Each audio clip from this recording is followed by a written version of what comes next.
হাকিমুন নফস আল্লামা মুফতি মুশতাকুর নবী কাসেমী সাহেব গত এক মাসে আমাকে কয়েকবার ফোন করেছেন আলেমদের অধিকার আদায়ের জন্য।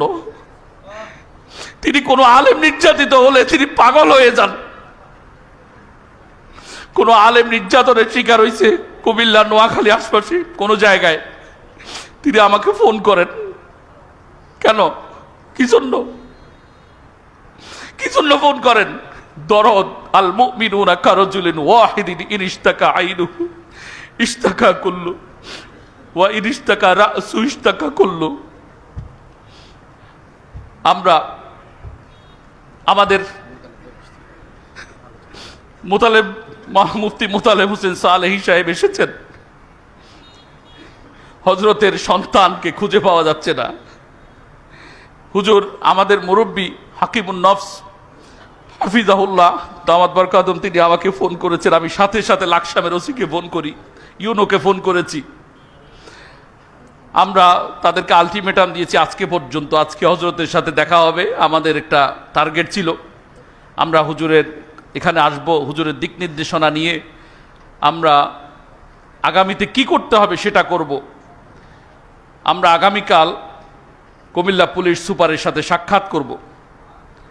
অনতি বিলম্বে প্রশাসনকে, আইন প্রয়োগকারী সংস্থা, আইন শৃঙ্খলা বাহিনীকে অবশ্যই খুঁজে বের করতে হবে। মুফতি মোতালেব হোসেন সালেহী সাহেব এমন একজন জনপ্রিয় ব্যক্তির নাম, তার সন্তান যদি আজকে এক সপ্তাহেও তাকে খুঁজে পাওয়া না যায়, সাধারণ মানুষের নিরাপত্তা কোথায়, এটা প্রশ্ন দেখা দিয়েছে।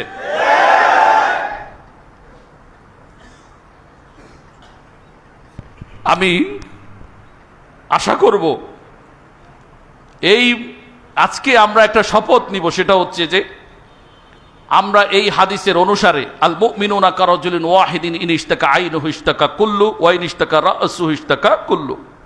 এই হাদিসের আলোকে আজকে আমরা শপথ নেব, হোক আমার দুশমন, যদি আমি নিজেকে মুমিন পরিচয় দিই, হোক এ আমার দুশমন মানে কি প্রতিপক্ষ, আমার সাথে তার ব্যক্তি স্বার্থ, সামাজিক স্বার্থের কারণে হয়তো কি হয়েছে, দ্বন্দ্ব হয়েছে, কিন্তু আমরা প্রত্যেকে আজকে শপথ নেব যে হোক সে আমার বিপরীত মাসলাকের, হোক সে আমার ভিন্ন মতের, তবুও তার বিপদ মানে আমি আমার বিপদ মনে করব।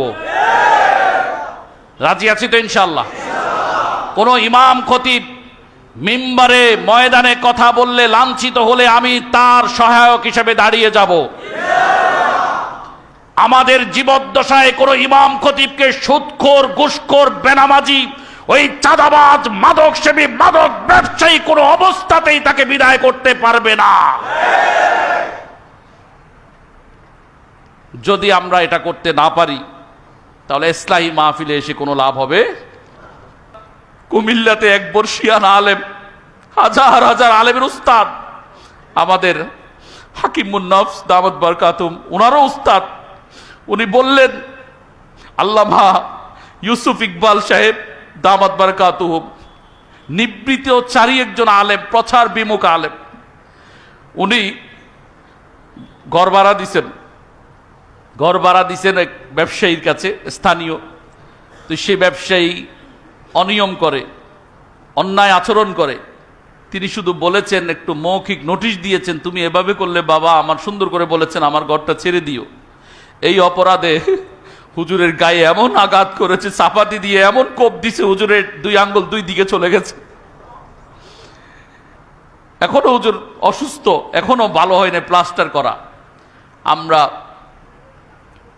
গভীর রাতে আমি হুজুরের ফোন পেয়ে আমি একটা প্রোগ্রাম ক্যান্সেল করে দিয়ে কেরানীগঞ্জে, আল্লাহ দেখেছেন কেন করেছি, ফোন করেছেন কে? হাকিমুন নফস। কে করেছেন? হাকিমুন নফস। এখন আমি বড়কে মানলে আমিও বড় হতে পারবো, আমি বড়র কথা শুনলে আমিও বড় হতে পারবো।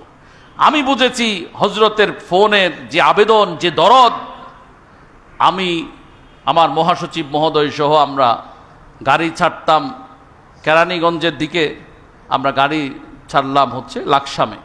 আমরা গভীর রাতে হুজুরের নির্দেশ পেয়ে আমরা যখন ওসি লাকসামের সাথে বৈঠক করি, আমাদের মামুন মুস্তফী সাহেব ছিলেন কেন্দ্রীয় যুগ্ম মহাসচিব এবং কুমিল্লা মহানগর সভাপতি, কুমিল্লা ভিক্টোরি কলেজ জামে মসজিদের সম্মানিত খতিব, হুজুরের খুবই স্নেহের। তা আমরা সবাই গেলাম, প্রায় 20-30 জন আলেম আমরা ওসির সাথে ওখানে বৈঠক করলাম। ওসি আমাদেরকে আজকে কালকে পরশু এই 9-6 করা শুরু করছে। পরে আমি গত রবিবারে পুলিশ সুপারের সাথে বৈঠক করেছি এই কথা নিয়ে। হুজুরের হজরতের উদ্ধৃতিও আমি দিয়েছি যে আমাকে ফোন করেছেন উনি, আর ওনাকে আপনি যদি চিনেন অবশ্যই আপনাকে এই আসামি গ্রেপ্তার করতেই হবে। তো উনি আমাকে আশ্বস্ত করেছেন 1 সপ্তাহ সময় নিয়েছেন, আসামি গ্রেপ্তার করবেন। ওসি জানালেন যে ওই আসামি ফোন ব্যবহার করে না, মোবাইল ফোন ব্যবহার করলে সিডিআর একটা যন্ত্র আছে, সেটা দিয়ে ধরা সম্ভব। আমরা পুলিশকে বলেছি যখন রাজনৈতিক ইস্যু আসে, যখন রাষ্ট্রীয় ইস্যু আসে, তখন তো ফোনের দোহাই দেন না, তখন তো ওই গর্তের ভিতর থেকে ধরে নিয়ে আসেন। এখন একজন আলেম বেফাকের সাবেক পরীক্ষা নিয়ন্ত্রক, তিনাকে মেরেছে আপনি আসামি ধরতে পারছেন না, এই অজুহাত আমরা মানি না। আমি আজকে হজরতের এই মজমা থেকে সুনির্দিষ্টভাবে পুলিশকে জানাতে চাই, আমরা 1 সপ্তাহ সময় অপেক্ষা করেছি। আজকে কি বার? শনিবার। আগামী বৃহস্পতিবারে এই মামলা চলে যাবে স্বরাষ্ট্র মন্ত্রণালয়ে ইনশাআল্লাহ। এটা পুলিশ সদর দপ্তরে চলে যাবে। তখন ওসি কিভাবে লাকসাম থাকে আমরা দেখে নেব ইনশাআল্লাহ। এই আসামি গ্রেপ্তার করতেই হবে। আল্লামা ইউসুফ ইকবালের সাথে আল্লামা মুফতি মুস্তাকুন নবী কাসেমের হৃদয়ের সম্পর্ক, মুফতি মুস্তাকুন নবী সাহেবের হৃদয়ের সাথে এদেশের লাখ লাখ তাওহীদি জনতার হৃদয়ের সম্পর্ক।